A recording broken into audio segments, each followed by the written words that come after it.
तांबूस फुटता उधळलाली भूपाळी रामपारी दिशादाही उजळल्या आल गोकुळ आपुल्या दारी निर्भेळ आणि सकस चवीच गोकुळ लई भारी गोकुळ दूध संघाची दर्जेदार दुग्ध उत्पादने गोकुळ दूध, दही, तूप, दूध powder, cooking butter, table butter, paneer, इलायची श्रीखंड, आंबा श्रीखंड, फ्रूट श्रीखंड, ताक आणि लस्सी. गोकुळ दूध आणि दर्जेदार दुग्ध उत्पादने. चव आहे कोल्हापुरी. गोकुळ लई भारी.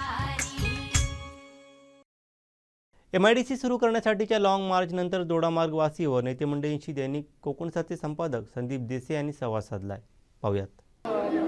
संपूर्ण राज्याचे लक्ष लागलेल्या आडाळी MIDCसाठी इथल्या ज्या आडाळी औद्योगिक क्षेत्र विकास कृती समिती आहे, या समितीने आज लाँग मार्चचं आयोजन केलं होतं आणि या लाँग मार्चला एक मोठा प्रतिसाद मिळालेला आहे. या ठिकाणी कृती समितीचे संपूर्ण पदाधिकारी, त्याचबरोबर त्यांना सहकार्य करणारे माजी आमदार आणि भाजपचे नेते राजन तेली ही सर्व मंडळी या ठिकाणी उपस्थित आहेत. आपण थेट पहिल्यांदा संवाद साधूया कृती समितीशी. पराग गावकर या ठिकाणी आहेत अध्यक्ष. पराग गावकर साहेब, काय सांगाल? एकूणच जर आजचा संपूर्ण माहोल बघितला आणि आपण ज्या पद्धतीने दोडामार्ग आणि संपूर्ण सिंधुदुर्ग जिल्ह्यातील एक जनतेला आव्हान केलेलं होतं की हक्काच्या रोजीरोटीसाठी आणि रोजगारासाठी या लाँग मार्चमध्ये सहभागी व्हाव्या, संपूर्ण मोठा प्रतिसाद मिळालेला आहे. काय सांगाल, नेमकं काय साध्य झालं या लाँग मार्चच्या माध्यमातून? आपण स्वतः जर बघितलं असाल तर असा तुफान प्रतिसाद मिळालेला आहे. कारण हा प्रश्न खूप ज्वलंत आहे. रोजी रोटी, भाकरी आणि त्यासाठीची धडपडणारी ही जी तरुण मुलं आहेत यांच्या समोर अनेक प्रश्न आहेत, नोकरी व्यवसायाचे. आणि हे जे काही जनमत आहे, जनभावना आहे, अस्वस्थता आहे, ही संघटित करण्याचं काम आम्ही गेले 5 ते 6 दिवस केलं. आणि एवढ्या कमी काळामध्ये लोकांपर्यंत हा प्रश्न पोहोचल्यानंतर या लाँग मार्चला एक चांगला प्रतिसाद या ठिकाणी. हे खरं तर आत्मक्लेश आंदोलन आहे. हा आत्मक्लेश आहे. पण गेली 10 वर्ष असा जर एखादा प्रकल्प खितपत पडत असेल तर त्या प्रकल्पाच्या संदर्भात लोकांमध्ये प्रचंड नाराजी आहे. आणि त्यामुळेच लोक आज ती अस्वस्थता व्यक्त करण्यासाठी त्यांना एक आम्ही व्यासपीठ दिलं लाँग मार्चचं. आणि त्या लाँग मार्चच्या व्यासपीठाच्या माध्यमातून आज हे लोक इथे पोहोचले. हा आवाज आहे, तरुणाईचा आवाज आहे, इथल्या स्थानिक जनतेचा आवाज आहे. मला खात्री आहे की हा आवाज आजचं जे शासन आहे त्याच्यावर तर लक्ष वेध करण्यासाठी म्हणून आम्ही ह्या लाँग मार्चचं आयोजन केलेलं होतं. त्यामुळे हा आवाज ऐकेल शासन किंवा शासनामध्ये जे सहभागी सगळे घटक पक्ष आहेत हे ऐकतील आणि नजीकच्या काळामध्ये आपल्याला एक चांगला उद्योग या भागामध्ये आलेला दिसेल असं खात्री वाटतो. आणि दुसरा महत्त्वाचा मुद्दा आहे की हे लाँग मार्च आंदोलन हे प्रतिकात्मक आंदोलन होतं. हे मंत्रालयाच्या दिशेने जाणारं आंदोलन होतं. आज पहिला टप्पा बांधण्यापर्यंत आम्ही केला आणि हे आत्मक्लेश आंदोलन आहे, हे आम्ही या ठिकाणी स्थगित करतो आहोत.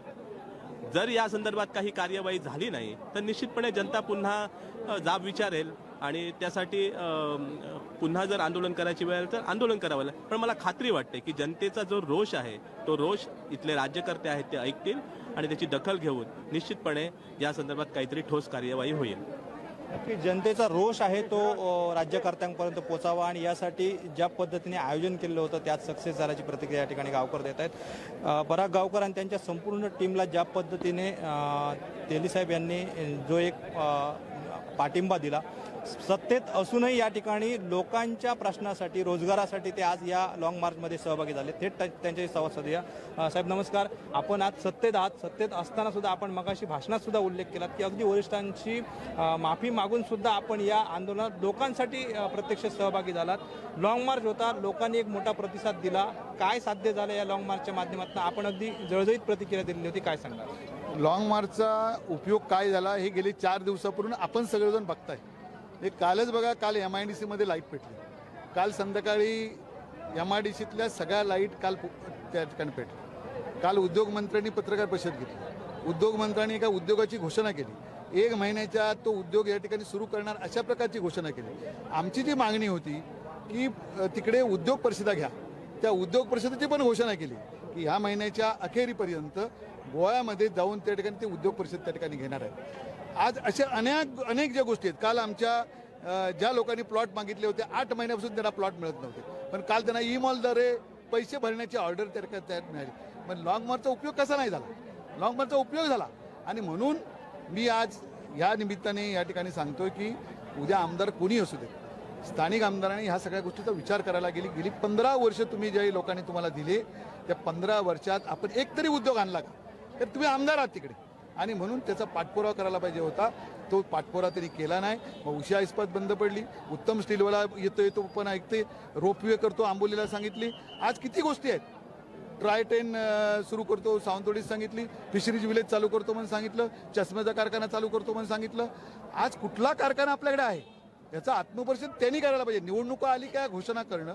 आणि म्हणूनच आज ही जळजळीत जी सगळ्या लोकांची प्रतिक्रिया दिसते ह्या माध्यमातून दिसते. आज आम्ही लोक काय करणार. आता सत्तेत होतो 100% आहे. वरच्या लोकांची माफी अगोदरच मागितली, पुन्हा आपल्या माध्यमातून माफेन. आणि मी ज्यांनी ही MIDCची मुहूर्तवेळ रोवली, आदरणीय आमचे नेते राणेसाहेब आहेत, आदरणीय ह्या राज्याचे मुख्यमंत्री आदरणीय शिंदेसाहेब आहेत, देवेंद्र फडणवीस साहेब आहेत, उद्योग मंत्री आहेत, आता जोडीला अजित पवार साहेब आलेत.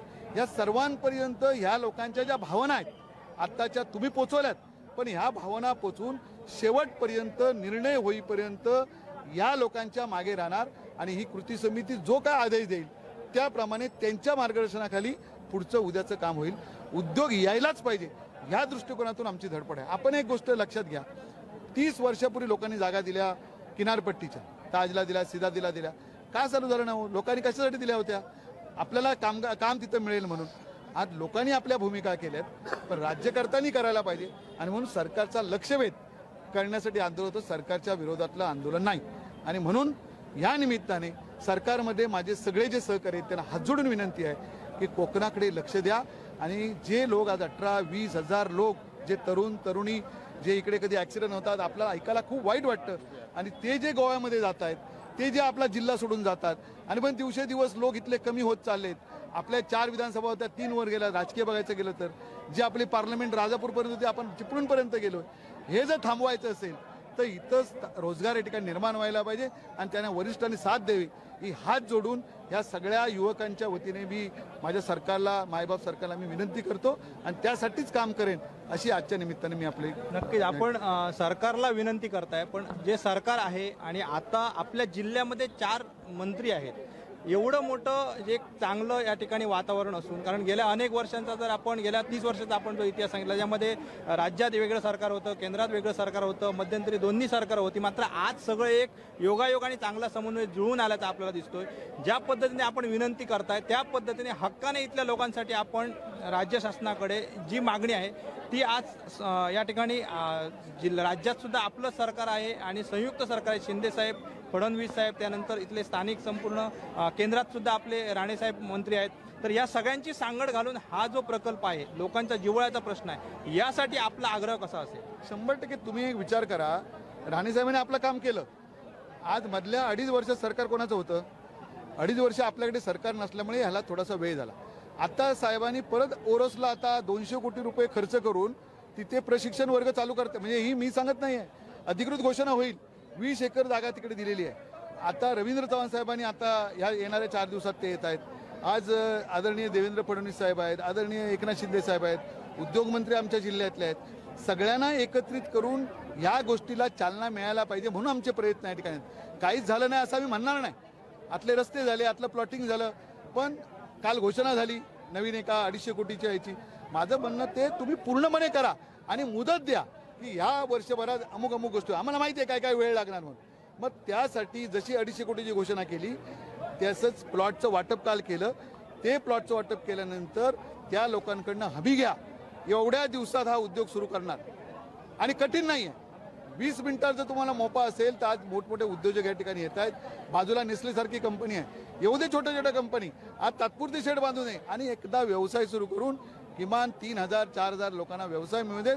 अशा प्रकारचं काम ह्या मायबाप सरकारने या ठिकाणी करू देत.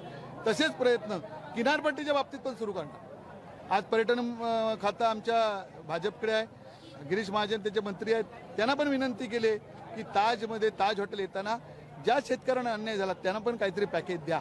आणि मग ताज हॉटेल असू देत, तिथं सिदादी असू देत, हे सगळे व्यवसाय या ठिकाणी सुरू झाले तरच खऱ्या अर्थाने कोकणाला न्याय मिळणार आहे. आणि मग सगळ्यांना माझी हात जोडून विनंती आहे की ह्याच्यात राजकारणाचा कुठलाही भाग नाही. आपण सर्वजण यामध्ये फार मोठी प्रसिद्धी या मधल्या काळात दिली. आपल्याला पण मनापासून धन्यवाद. आणि स्थानिक नेतृत्व ज्यांच्यावर ज्या लोक विसंबून होते 15 वर्ष, त्यांनी ह्या सगळ्या गोष्टीचा विचार, आत्मपरीक्षण त्यांनी करायला पाहिजे असं मला या ठिकाणी वाटतं. नक्कीच तेली साहेब यांनी सत्तेत असूनही जी आपली भूमिका आहे ती विषद केलेली. या ठिकाणी सत्ताधारी पक्षाचे जिल्हाध्यक्ष प्रभाकर सावंतसाहेब आहेत. सावंतसाहेब, तेली साहेबांनी आपली भूमिका विषद केलेली आहे. मात्र आपण सत्ताधारी पक्षातील एक जिल्हाध्यक्ष आहात. तेली साहेबांनी जी भूमिका विषद केली, या पद्धतीने तेली साहेबांची भूमिका आणि या कृती समितीचं संपूर्ण आजचं जे आंदोलन होतं याला आपला सत्ताधारी पक्ष म्हणून कसा पाठिंबा असेल? एक गोष्ट आहे की आताच पराग असतील आमचे मित्र किंवा तेली साहेब या आंदोलनाशी किंवा या लॉंग मार्चशी अनेक दिवस या विषयाशी जोडलेले आहेत आणि ते जोडलेले असल्यामुळे त्यांनी सगळी भूमिका आपली विशद केली. तीच पक्षाची भूमिका आहे. या सगळ्या गोष्टीमध्ये एक नक्की आहे की केंद्रामध्ये माननीय नरेंद्र मोदींच्या नेतृत्वाखालचं एक सरकार आहे. ते सरकार इतकं गतिमान आहे की ज्या दिवशी एखाद्या प्रकल्पाची कोनशिला होते, ज्या दिवशी त्याची पायाभरणी होते, त्याच दिवशी त्याच्या लोकार्पणाची तारीख निश्चित होते.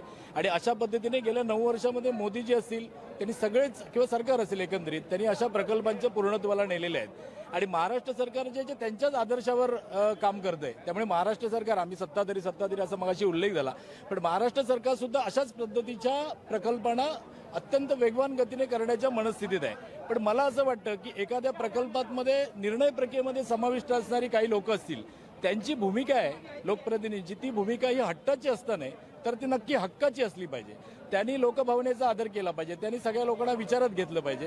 केवळ आपल्या हट्टाची भूमिका त्यांनी ठेवली तर अशा प्रकारचा प्रकल्पाला विलंब होतो असं मला वाटतं. आणि हे सगळं कुठेतरी थांबलं पाहिजे. आणि मला वाटतं लॉंग मार्चच्या निमित्ताने आमच्या सगळ्या वरिष्ठांनी याला जो पाठिंबा दिला आहे किंवा त्याला जोड दिली आहे, त्या सगळ्या यातून जे काय फलित निष्पन्न होईल ते असेल की आढाई MIDC लवकर चालू होईल. दुसरा एक विषय यामध्ये थोडासा मी साहेब यांची सगळ्यांची परमिशन घेऊन मांडतो. 2013 साली ज्यावेळी MIDCची घोषणा झाली त्यावेळी 18 वर्षाचा असणारा युवक आहे ना, त्याने काहीतरी स्वप्न बघितलं असेल की येत्या 4 वर्षामध्ये मला त्या याच्यामध्ये रोजगार मिळेल. 22-24व्या वर्षी मी इथे कुठेतरी स्थायिक होईल, मला गोव्याला जावं लागणार नाही. आज त्याचं वय 10 वर्षानंतर 28 झालंय. 28 झाल्यानंतर त्याने आता पूर्णतः आशा सोडली आहे. आणि अशी 1-2 नव्हे तर तब्बल 10 ते 15,000 लोक आहेत जी गोव्यात कामासाठी जातात. जर 15,000 लोकांच्या मध्ये अशा प्रकारचा निगेटिव्ह माइंडसेट जर सेट झाला तर तो जिल्ह्याच्या विकासाला फार घातक आहे. कारण या सगळ्या विषयामध्ये साधारणतः 15 वर्ष हीच आपण पिढीचा कालावधी म्हणतो. म्हणजे एक पिढी या सगळ्या विषयामध्ये पूर्णतः थांबलेली आहे आणि परत तेच चालू राहिले. ह्या विषयाचं गांभीर्य किती आहे हे आधीच सोडा, पण ज्यावेळी कोरोना आला त्यावेळी त्यांचे जे अनेक प्रॉब्लेम राज्यामध्ये जाण्यासाठी आले, सगळ्या मंडळींनी सोडवले, त्यावेळी आपल्याला ती निश्चित संख्या लक्षात आली. मला वाटतं त्यातला 20% 25% भाग जर आता MIDC एवढ्यात सुरू झाली असती तर इथेच स्थायिक झाला असता. अशा पद्धतीचा एक निगेटिव्ह माइंडसेट लोकांमध्ये जाऊ नये, तो सिंधुदुर्ग जिल्ह्याच्या विकासाला घातक आहे. म्हणून ह्या सगळ्या प्रयत्नांना यश आलं पाहिजे. सगळ्यांनी एकत्र येऊन हा सगळा विषय सोडवला पाहिजे. आणि मला निश्चित खात्री आहे मुख्यमंत्री असतील, आमचे देवेंद्रजी असतील, पालकमंत्री चव्हाणसाहेब असतील, राणेसाहेब असतील, यांच्या समोर बसून गावकर साहेब असतील किंवा याचं सगळ्याचं नेतृत्व करणारे, ह्या विषयाची जाण असणारे, या विषयाचा अभ्यास केलेले तेली साहेब आहेत, हे पूर्णतः या विषय लवकरात लवकर मार्गी लागतील. आणि जसं काल जी चांगली सुरुवात झालेली आहे, शुभस्य शीघ्रम झालेलं आहे, MIDC मध्ये काहीतरी हालचाल सुरू झाली आहे. मला वाटतं पुढच्या 1-2 महिन्यामध्ये हे कुठेतरी पूर्णत्वास जाईल. अशा आजच्या लॉंग मार्चच्या दिशेने उपस्थित असलेल्या सगळ्यांना मी पुन्हा एकदा धन्यवाद देतो आणि त्यांना आश्वस्त करतो भारतीय जनता पार्टीच्या वतीने की तुम्ही जे काही स्वप्न पाहताय किंवा तुम्ही ज्या विश्वासाने आमच्यासोबत आहात तर तो सगळा विश्वास आम्ही सार्थ ठरवू. धन्यवाद. नक्कीच आपण सगळ्या या ज्या मान्य व्यक्तींच्या त्या प्रतिक्रिया ऐकलेल्या आहेत. मात्र सगळ्यात महत्त्वाची भूमिका दोडामार्ग तालुक्यामध्ये आढाळी MIDC यावी यासाठी सुरुवातीपासून ज्यांनी आग्रही भूमिका ठेवली आणि कोणताही विरोध न होता या पूर्ण प्रकल्पाला जमिनी दिल्या गेल्या स्थानिकांच्या माध्यमातून, आणि याच्यामध्ये सिंहाचा वाटा जो होता तो एकनाथ नाडकर्णी यांचा होता. सगळी ही एकूणच लॉंग मार्चची संपूर्ण भूमिका त्यांनी पाहिलेली आहे. एक दोडामार्गचे भूमिपुत्र म्हणून आणि दोडामार्ग वासियांची प्रतिक्रिया म्हणून आपण काय सांगाल? लवकरात लवकर दोडामार्ग वासियांच्या पदरात काहीतरी पडायचं असेल तर नेमकं काय झालं पाहिजे? आताच आपले माजी जिल्हाध्यक्ष राजनभाई तेली, तसेच आपले जिल्हाध्यक्ष प्रभाकरजी सावंत आणि पराग गावकरने विषय मांडला. त्याचप्रमाणे माझंही म्हणणं आहे, पूर्णपणे या ठिकाणी ज्या प्रकारे संत गतीने चालू होती, म्हणजे MIDC काम म्हणा किंवा ते रोजगार देण्याचं काम किंवा उद्योग येण्याचं काम, हे सगळं काम आता गतिमान, त्याला गती मिळेल आणि लवकरात लवकर या ठिकाणी उद्योग येतील, एवढं मी या ठिकाणी सांगू शकतो. त्याचप्रमाणे सांगायचं म्हणजे ज्यावेळी MIDC जन्माला आली 13 सालामध्ये, तिथून आता विचार केला तर त्यावेळी जन्माला आलं मूल आता 6वीत गेलं, शिक्षण घेत आहे. त्यावेळी माझं वय 50 होतं, आज 60 झालं. त्यामुळे लोक आता सावंत साहेबांनी सांगितलं त्याचप्रमाणे वय वाढत चाललंय, त्या MIDCचा उपयोग तरी काय होणार नंतर असं लोकांना वाटायला लागलं. पण आता खरोखर ज्यावेळी भाग घेतला प्रत्येकाने तरुणाने, आज बघितलं तुम्ही तरुण या ठिकाणी बरेच झालेले होते, या सर्व तरुणांच्या माध्यमातून नक्कीच आता त्याला गती मिळेल आणि लवकरात लवकर या ठिकाणी रोजगार चालू होतील. आणि आम्ही सुद्धा सर्व नेत्यांच्या उपस्थितीमध्ये त्या ठिकाणी मिटिंग घेऊन लवकरात लवकर उद्योग आणण्यासाठी प्रयत्न करू. नक्कीच ज्या पद्धतीने आढाळी MIDCसाठी हा एक आक्रोश, लोकांची जनभावना होती ती लॉंग मार्चच्या माध्यमातून राज्य सरकारकडे पोहोचवायची होती आणि तो उद्देश सफल झाला. अशा प्रकारचे संपूर्ण आपण जी प्रतिक्रिया आहे ते या मान्यवरांकडून ऐकलेले. निश्चित दोडामार्गवासियांच्या जिव्हाळ्याच्या प्रश्नासाठी, युवकांच्या रोजीरोटीच्या प्रश्नासाठी या लॉंग मार्च नंतर तरी राज्य सरकारला निश्चितच जाग येईल एवढीच अपेक्षा करावी लागेल. कोकण सात लाईव्हसाठी संदीप देसाई, बांदा. आमचे दिवसभरातले सर्व अपडेट्स, ताज्या घडामोडी आणि थेट लाईव्ह पाहण्यासाठी सबस्क्राईब करा, लाईक करा कोकणचं नंबर 1 महा चॅनल कोकण 7 लाईव्हचं YouTube चॅनल.